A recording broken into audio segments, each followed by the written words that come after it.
Hello everyone, welcome to Anand YouTube channel. आज हम लोग देखेंगे स्नेल्स लॉ का प्रूफ। ओके, सो बेसिकली ये टॉपिक जो है वेव ऑप्टिक्स से लिया गया है। लास्ट वीडियो में हम लोगों ने देखा था कि वेव ऑप्टिक्स में हाइगन्स प्रिंसिपल का इस्तेमाल करके हम लोग किस तरीके से लॉज ऑफ रिफ्लेक्शन को प्रूफ किए। अब इस वीडियो में हम लोग देखेंगे कि किस तरीके से हम लोग लॉज ऑफ रिफ्रैक्शन को भी प्रूफ कर सकते हैं हाइगन्स प्रिंसिपल को यूज़ करके। तो इन शॉर्ट हम लोग ये पहले देख लेते हैं कि स्नेल्स लॉ होता क्या है। तो स्नेल्स लॉ आप लोगों ने ये पढ़ा होगा पहले कि साइन आई अपॉन साइन आर होता है V1/V2 and that is further equal to 1 n2 and that is equal to n2/n1 and ये रेशियो जो sine i by sine r होता है ये कांस्टेंट होता है। तो हमें इसी लॉ को अब प्रूफ करना है using Huygens principal.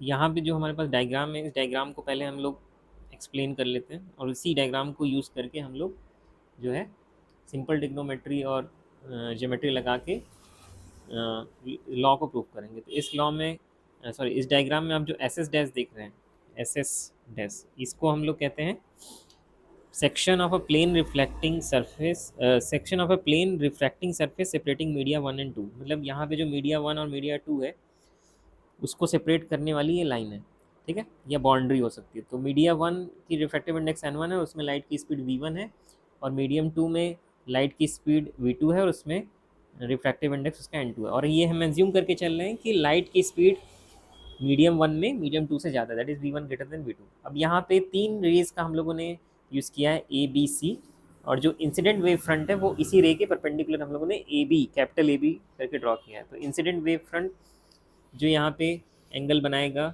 S S dash के साथ, उसको भी हम लोग आई से डिनोट कर सकते हैं, या जो लाइट रे है वो भी एन के साथ जो एंगल बना रहा है ए एन के साथ वो भी आई होगा। अब ये लाइट रे जब मीडियम 2 में पास करेगा तो थोड़ा बेंड होगा, क्योंकि वो मीडियम 2 जो है डेंसर है। तो लाइट जब डेंसर मीडियम में जाता है रेयर से तो वो टूवर्ड्स द नॉर्मल बेंड होता है। ओके, तो अब इस पूरे डायग्राम को हम लोग यूज़ करके स्नेल्स लॉ को प्रूव करेंगे। यहाँ पे ए डैश बी डैश जो दिख रहा है वो क्या है, रिफ्रैक्टेड वेव फ्रंट, और ए बी जो है वो है incident wave front.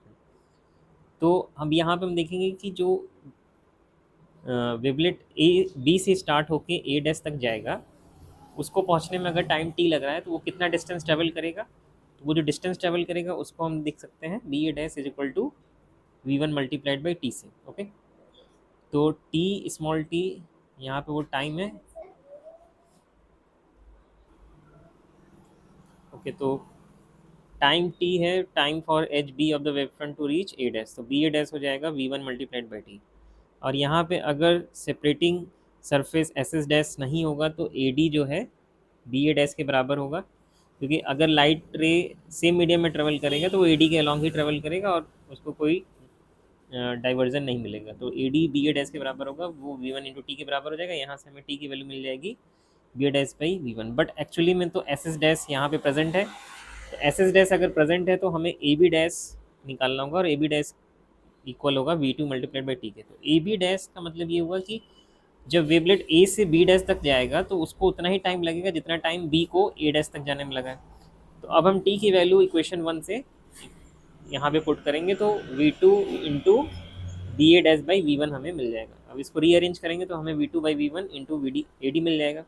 A D को हम एल एच एस में ले जाएंगे तो हमें V2 by V1 is equal to A B dash by A D मिल जाएगा।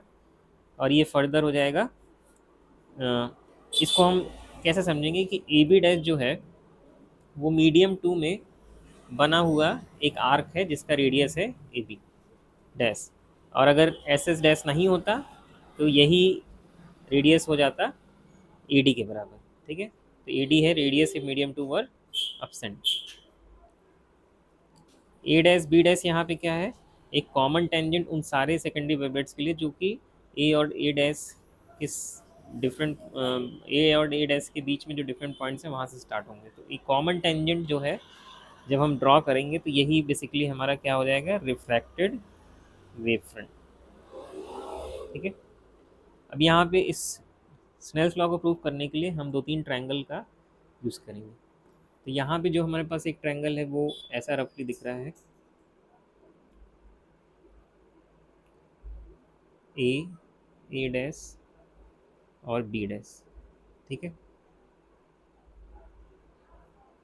और एक जो ट्रायंगल यहाँ से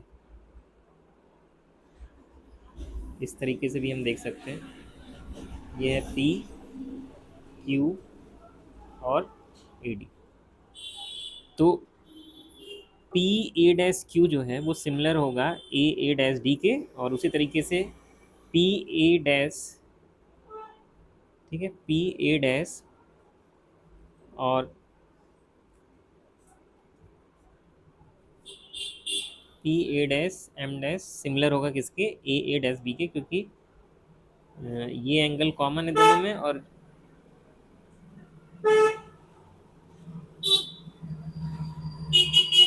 ये एंगल जो है 90 डिग्री होगा। ओके, तो डबल सिमिलरिटी से हम बोल सकते हैं कि ये दोनों ट्रायंगल सिमिलर होंगे, तो करस्पॉन्डिंग साइड्स प्रोपोर्शनल होंगे, तो P A dash by A dash is equal to P M dash by A B dash. उसी तरीके से पी ए डैश क्यू और ए डैश डी जो है ये भी ट्रायंगल सिमिलर होंगे, अगेन डबल सिमिलरिटी से। तो यहाँ पे भी हमें मिल जाएगा एक relation, P A dash by A dash is equal to P Q by A D. अब इन दोनों रिलेशन का एल एच एस सेम है, तो इनका आर एच एस भी सेम होना पड़ेगा। तो आर एच एस को जब हम सेम करेंगे और फिर इसको पी क्यू को एल एच एस में लाएंगे, तो हमें एक रिलेशन मिल जाएगा P M dash by P Q is equal to A B dash by A D. अब इक्वेशन नंबर 1 और इक्वेशन नंबर 4 को अगर हम कंपेयर करेंगे तो हमें ये दिखेगा कि एक का एल एच एस दूसरे का आर एच एस के बराबर है। तो हम यहाँ पे लिख सकते हैं P M dash by P Q is equal to radius in medium 2 upon radius in medium 2 और अपसेंट। तो ये जो इक्वेशन है ये सिंपली ये प्रूव करता है कि एस एस डैश जो मीडिया को सेपरेट कर रहा है वो पी एम डैश का जो आर्क रेडियस है उसके करस्पॉन्डिंग, या ए बी डैश का जो आर्क डैश है उसके करस्पॉन्डिंग जो कॉमन टेंजेंट है उसको अगर हम मिलाएंगे तो common tangent A dash B dash जो बनेगा वो रिफ्रैक्टेड वेव फ्रंट को डिनोट करेगा। ओके, यहाँ तक हमने ये प्रूफ किया कि जो हमारा रिफ्रैक्टेड वेव फ्रंट है वो ए डैश बी डैश है। ओके, और यहाँ पे हम लोग ये भी प्रूफ कर सकते हैं कि जो हमारा इंसिडेंट रे है, रिफ्रैक्टेड रे है और normal at the point of incidence है वो सब एक ही प्लेन में लाई कर रहे हैं। स्नेल्स लॉ को प्रूफ करने के लिए हम लोग यहाँ पे फिगर्स में ये दिखाएंगे कि A B C incident ray को डिनोट कर रहा है, A dash B dash C dash refracted rays को डिनोट कर रहा है, आई एंगल ऑफ इंसिडेंस है, आर एंगल ऑफ रिफ्रैक्शन है। आई को हम लिख सकते हैं एंगल सी एन के बराबर, फिर उसको फर्दर बी ए डैश के बराबर लिख सकते हैं। एक इंसिडेंट रे के लिए है, एक जो है वेव फ्रंट्स के हिसाब से हम लोगों ने लिखा है। ऐसे सिमिलरली एंगल ऑफ रिफ्रैक्शन को भी लिख सकते हैं। फिर जब इन साइन आई अपॉन साइन आर का रेशियो लेंगे और परपेंडिकुलर बाई हाइपोटेनस देख के हम लोग ट्रायंगल से वैल्यू पुट करेंगे तो हमें यहाँ पे पता चलेगा कि ये जो बनेगा वैल्यू वो sine B A dash by बनेगा B A dash by A dash, और ये बनेगा A B dash by A dash. तो इन दोनों का जो कॉमन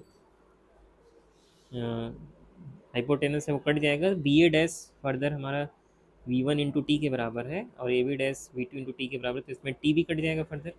तो क्या बचेगा V one by V two, V one by V two constant होता है, यही हमारा स्नेल्स लॉ। स्नेल्स लॉ को हम और ऐसे भी लिख सकते हैं, sine I upon sine r is equal to 1 n two and that is further equal to n two by n one and that is equal to constant. और 1 n to को हम लोग क्या कहते हैं, refractive index of second medium with respect to first medium. इस तरीके से हम लोगों ने जो है स्नेल्स लॉ को प्रूव किया using Huygens wave theory. Okay, so thank you for watching this video and have a nice day.